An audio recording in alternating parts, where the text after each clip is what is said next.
Të nderuar gazetar, të nderuar qytetar. Verdiktin të cilën qytetarët e Tetovës e dhanë me 19 tetor, atë e konfirmuan me 2 nëntor, por tani më edhe me një diferencë më të madhe ku deri më tani procesi i numërimit është duke vazhduar. Informatat që i kemi nga shtabi është që diferenca është mbi 5000.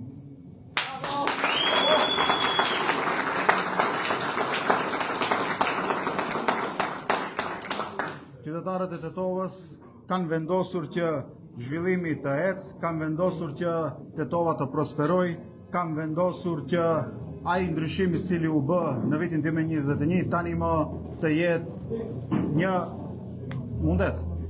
Tani më në mandatin e dytë, kryetari Kasami bashkërisht me përkrahje të qeverisë të nisë projektet të cilat do i japin gjallëri i qytetit dhe ato projekte të cilat kanë ngelur në gjys do i përfundon. Definitivisht dhe përfundimisht Tetova do merr kahjen që duhet, do të merr hovin e saj, zhvillimin e saj. Në mandatin e parë, gjithë ato probleme fundamentale të cilat i kishte i ka përfunduar, tani më në mandatin e dytë do i jep hov Tetovës.